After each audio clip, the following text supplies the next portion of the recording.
Regresamos a 55 minutos. Aquí está José Dantes. Te preguntaba antes de irnos a la pausa, ¿por qué el Partido de la Liberación Dominicana es un partido de oportunidades en medio de toda esta coyuntura?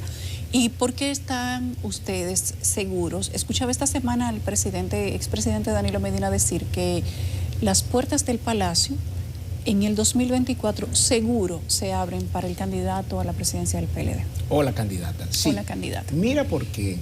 Yo creo que realmente esto se debe básicamente a lo que ha sido un acto de comparación. O sea, la sociedad dominicana, el pueblo dominicano en sentido general y los jóvenes principalmente, ese segmento tan importante, ha hecho una evaluación. Y esto me hace remontarme a la frase del actual presidente donde él pedía que no miraran atrás. Lo que ocurre es que cuando el pueblo dominicano mira atrás, se da cuenta que hace 2 años y 2 meses sus condiciones de vida estaban mejor. Los servicios públicos funcionaban, los apagones eran mínimos, la inseguridad ciudadana no estaba a los niveles que se encuentra hoy. Entonces yo creo que realmente toda esta franja de nuevos miembros han hecho ese mirar hacia atrás y han comparado. Bueno, mi vida estaba mucho mejor hace 2 años. Entonces, ¿por qué? Bueno, porque en ese momento gobernaba otro partido. ¿Cuál partido? El PLD. Y eso, hasta cierto punto, pues, lo que ha hecho es brindar esperanza de que, bueno, si yo quiero volver a mejorar como ciudadano, si yo quiero volver a ser un beneficiario de un servicio público de calidad, de que 911 funcione, de que los apagones realmente sean cosas del pasado, de que los precios de la canasta básica familiar no anden por las nubes y que mi sueldo no me alcance, pues déjame yo apoyar al partido que me puede garantizar eso. Entonces es un partido de oportunidades porque aparte de que te permite que tú formes parte de un nuevo relevo político que se está dando a lo interno del partido, que va a incidir de una manera significativa en las próximas elecciones, pues eres parte de la historia, vas a ser parte de la historia. Y en términos políticos como tales, o sea, hay mucha gente que durante muchos años quiso ser miembro de nuestro partido, quiso dirigir un organismo, un comité de base, un comité intermedio, pero no se le permitió nunca. ¿Por qué? Porque nuestro padrón estaba cerrado, estaba frisado, los órganos no se reunían, los organismos no se reunían.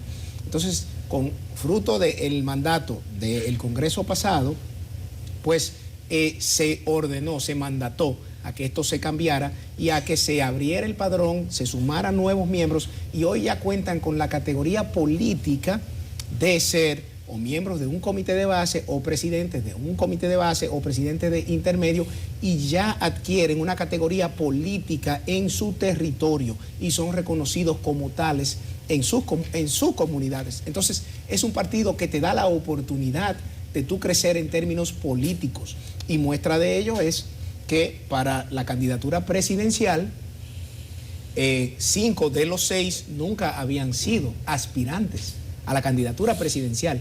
Entonces, ese es otro elemento que te demuestra a ti que el PLD es un partido de oportunidades, a diferencia de otros que no le dan oportunidades a nadie más que a una sola persona. Bueno, en este caso el presidente o expresidente Danilo Medina está impedido constitucionalmente de participar. No significa que en el pasado no haya tenido la intención quizás de explorar la posibilidad, aunque estaba prohibido, y eso hace, tal como tú dices, que su imposibilidad sea una oportunidad de muchos, que también podríamos decir que ese es el lado positivo. Si él pudiera aspirar, no sabemos si estos estarían compitiendo. Bueno, lo que ocurre es que hay algo. Fíjate, nuestro candidato presidencial para las elecciones pasadas fue Gonzalo Castillo. Ajá. Gonzalo Castillo tuvo todo el derecho de participar en este proceso y él, motu propio, no quiso participar. O sea, ¿Le preguntaron a Gonzalo? Él expresó hace más de un año que él antes de que le preguntaran, que él no quería participar en ese proceso. Y Gonzalo, hasta cierto punto, si hubiese participado, pues quizás se hubiese visto como el candidato natural por haber ostentado la candidatura presidencial en las pasadas elecciones.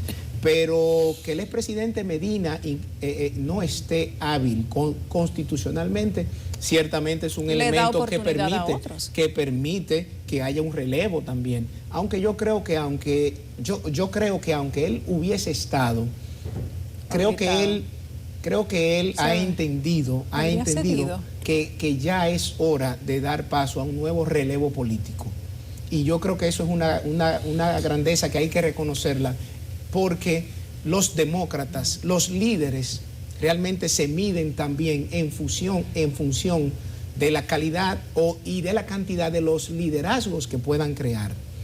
Entonces es importante porque bajo su presidencia en el partido se han creado nuevos liderazgos, no solo en lo nacional, sino en lo local también, que no pasa en los otros partidos. En los otros partidos hay unas figuras que encabezan, que van a encabezar las boletas presidenciales, que no le dan paso a absolutamente nadie, que no entienden que su carnaval pasó.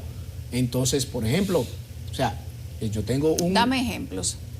Es que están ahí claro. El expresidente Fernández ya fue presidente 3 veces.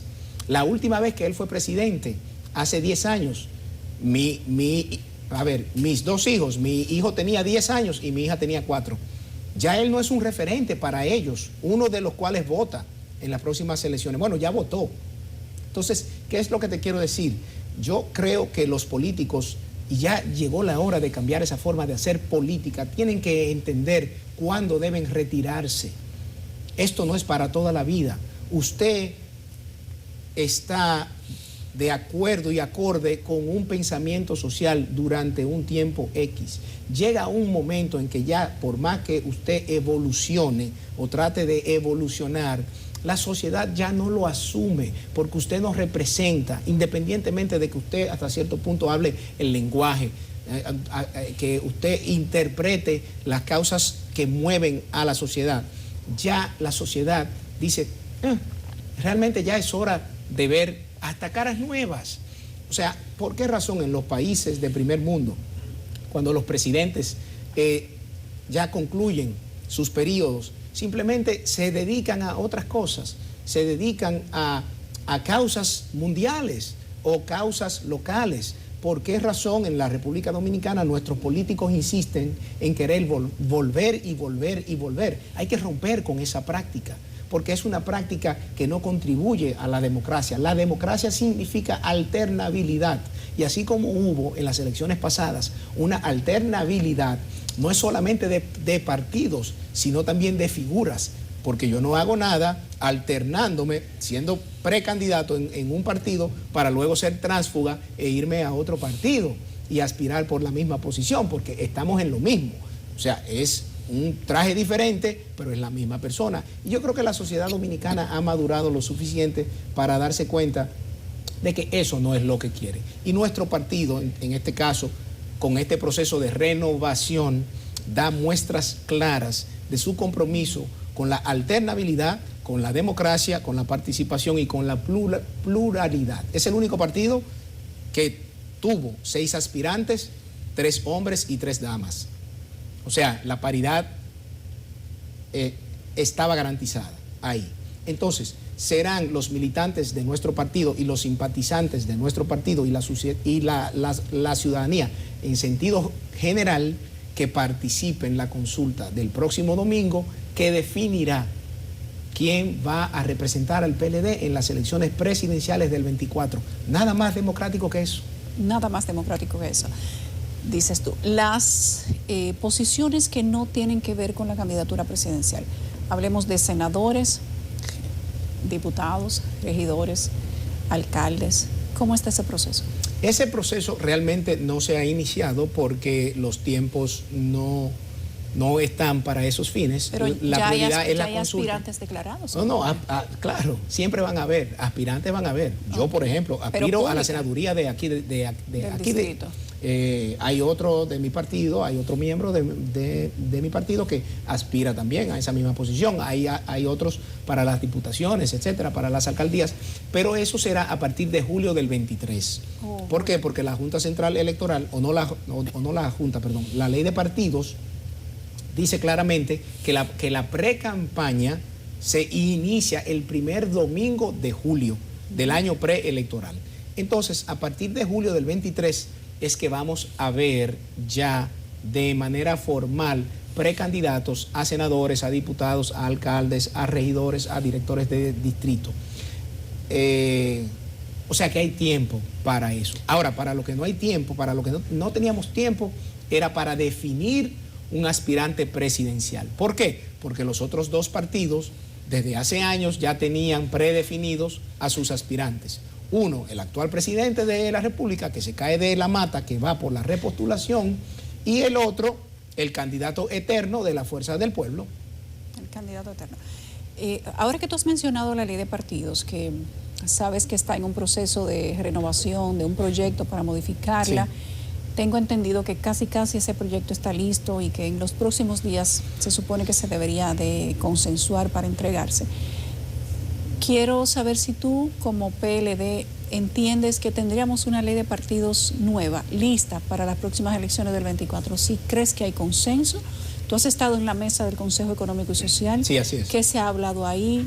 ¿Hay interés? ¿Hay voluntad política de todas las partes? ¿Qué se debe de cambiar? ¿Qué piensas tú que se va a proponer que se cambie? Mira, yo creo que realmente quedó claro lo que fue la posición de todos los partidos en el marco de la mesa temática electoral del CES.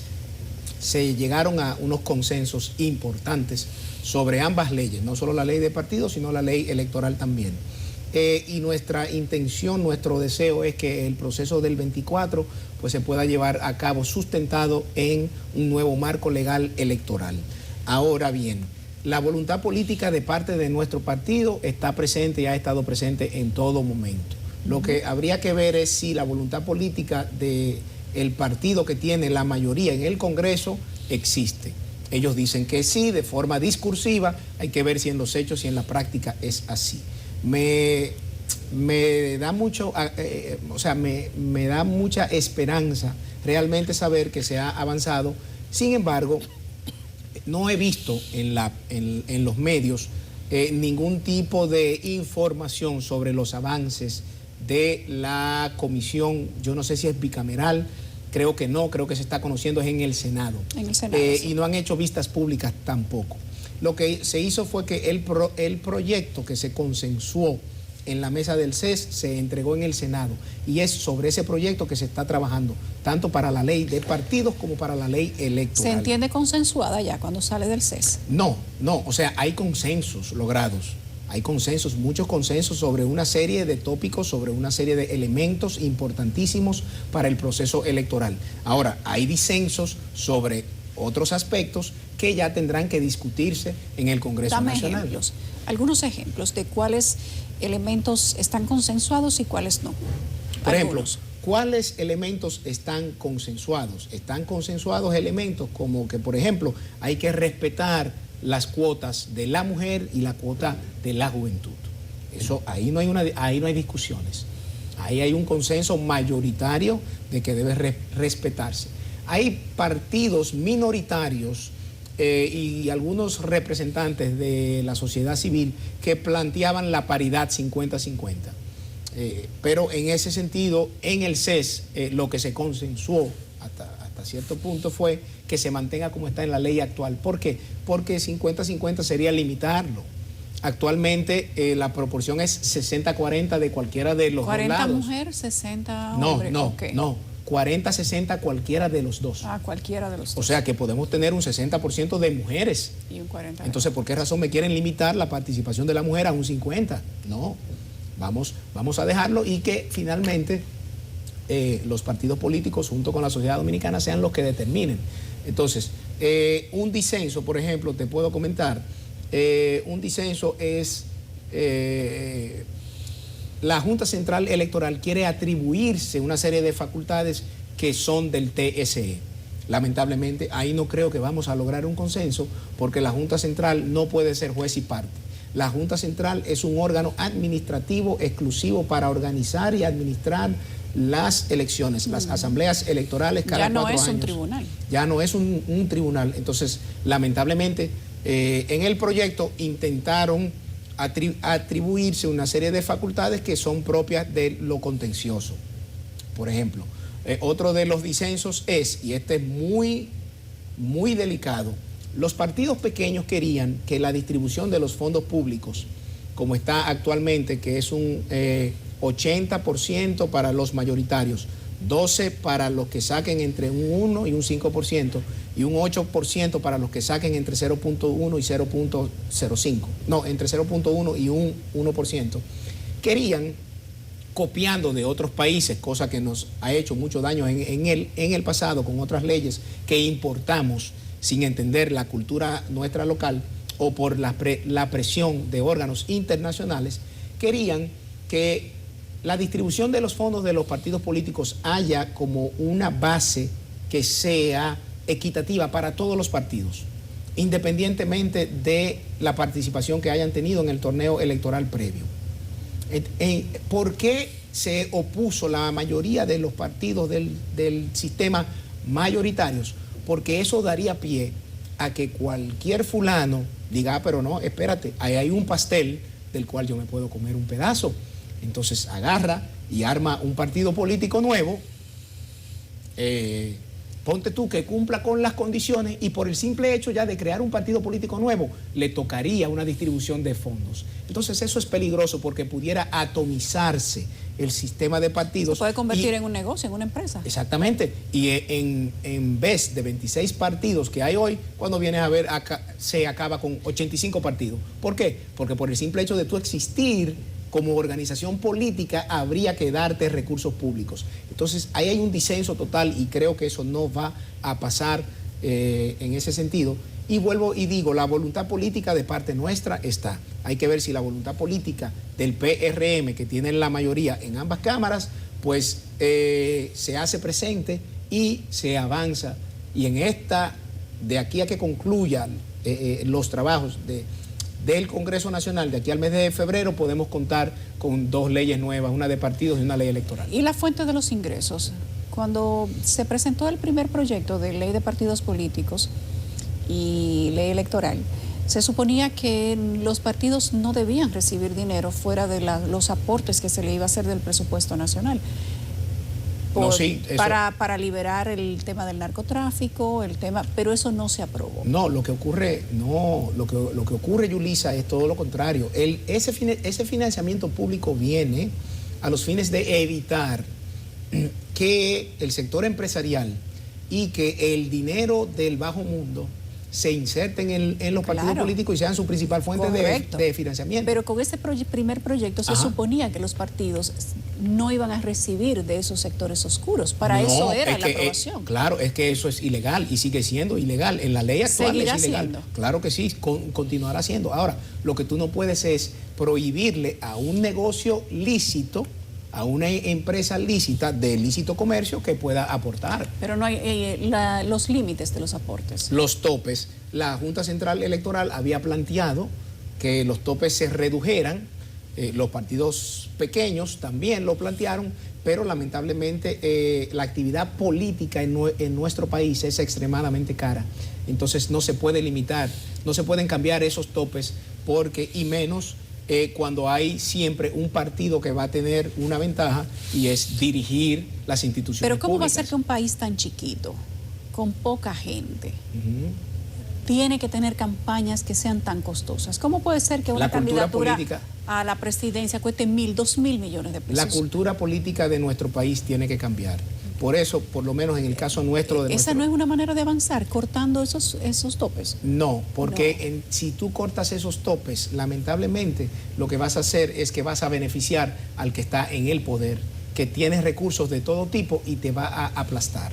Entonces, la Constitución misma dice que las elecciones deben organizarse en un ambiente de igualdad, de transparencia, y de competitividad, vamos a decir, hasta cierto punto. O sea, que todos estemos a un mismo nivel. Entonces, si tú limitas esos topes, o sea, si tú los reduces, vas a estar en franca desventaja con el que tiene acceso a recursos que no los debería utilizar porque son recursos públicos. Entonces, yo creo que para ir reduciendo ese tipo de prácticas, lo que nosotros tenemos es que cambiar la forma de hacer política en nuestro país. Yo creo realmente que hacer política en este país es muy costoso. Y hay que cambiar eso, pero eso cambia con la cultura política. Por vía de consecuencia, lo principal aquí es transformar la mentalidad de nuestros políticos y entender que llegó la hora de hacer una nueva política. La política de la decencia, la política de la transparencia, la política de la coherencia. Política de... ¿sí? ¿Cómo se cambia la cultura si no se empieza por la ley? Porque si en la ley se ponen topes que sean, digamos, que más normales, y también se le ponen límites al uso de los recursos del Estado por la ley, quizás esa puede ser una buena forma de empezar a cambiar, pero no dejarlo a la brigandina para esperar que la cultura cambie. Lo que ocurre, Yulisa, es que en todas las leyes ha existido con el control, se ha establecido, se ha creado el control para el no uso de los recursos públicos y no ha dado resultado. O sea, nosotros... Entonces, ¿dejarlo abierto es la solución? No, no es dejarlo abierto, es que hay un régimen de consecuencias para el uso de los recursos públicos. ¿Se supone que se establece? Se supone, pero se lleva a la práctica. Entonces ahí es donde está el tema. Y por ejemplo, tenemos casos en que se han documentado cómo se usa de una manera burda los fondos públicos y nadie dice nada. Inclusive medios de comunicación que anteriormente eran acérrimamente críticos y hoy día se hacen de la vista gorda. ¿Por qué será? No sé, quizá hay que preguntarle a DIECOM de la presidencia. Pero lo que te quiero comentar es que realmente toda obra humana es perfectible. Entonces yo creo que estos dos proyectos de leyes que se van a trabajar no van a ser perfectos, pero van a ser mucho mejor que el marco legal con que actualmente contamos. O sea que van a ser leyes posibles otra vez, no leyes adecuadas. No, van a ser leyes adecuadas. Van a ser leyes adecuadas. Nunca en ningún país del mundo tú cuentas con una ley perfecta. ¿Por qué? Porque la sociedad evoluciona cada día y te cambian las circunstancias que el Congreso quiere tratar de prever en el marco normativo. No es posible tú contemplar todas las posibilidades, todas las, vamos a decir, todas las aristas que sobre un tema se puedan dar en un contexto determinado. Entonces, por eso las leyes se viven cambiando, se actualizan, porque tienen que representar la evolución social. Por ejemplo, el Código Penal. El Código Penal no representa lo que como sociedad estamos necesitando. No, pero ¿qué ocurre? El PLD tenía mayoría en el Congreso, no se aprobó. El PRM tiene mayoría en el Congreso, con 2 años de gobierno no se ha aprobado. Entonces, ¿a qué tú le atribuyes eso? Leonel Fernández estuvo ahí, tenía el control del Congreso, no se aprobó tampoco. Por esa razón, este nuevo relevo político en nuestro partido... políticos. No, puede haber gente hipócrita, pero no todos lo son. Por eso este nuevo relevo político, esta renovación que solamente se ha dado en el PLD y que en la consulta de pasado mañana quedará de manifiesto, te puedo garantizar que la idea es justamente hacer un tipo de política diferente y rescatar el futuro. Rescatar el futuro. El primer peldaño para rescatar el futuro del país, que va por muy mal camino, es participar en la consulta del próximo domingo, desde las 8 de la mañana hasta las 5 de la tarde. En verificate.do, todo el mundo puede entrar con su cédula, ver dónde le toca votar y vaya, participe, súmese para que usted sea parte de quién va a ser su próximo presidente o su próxima presidenta y luego no se queje. No se queje, así mismo. Gracias, José Dantes. Gracias, Siempre Yulisa. Es un gusto tenerte aquí. Suerte en la contienda del domingo, en la consulta del domingo, como usted le ha dicho. Consulta ciudadana. Consulta ciudadana, exactamente. Nosotros aquí en CDN este domingo vamos a tener una cobertura a esta consulta ciudadana que tiene el Partido de la Liberación Dominicana desde las 6 de la mañana hasta que se diga cuál es el ganador de esta consulta interna que va a dar al candidato presidencial del PLD, ¿verdad? El precandidato, Precandidato. y luego el candidato. Eso mismo. Así es. Ustedes saben que es el candidato, pero ellos tienen que decorarlo de una manera. No, no es decorarlo, es simplemente como manda la ley. Sí, pero O sea, el que nosotros salga en somos- esta consulta no es el candidato. Dígame. El que salga de esta consulta no es el candidato. Será el candidato en octubre del 23. Ah, bueno, José, gracias. Será el candidato.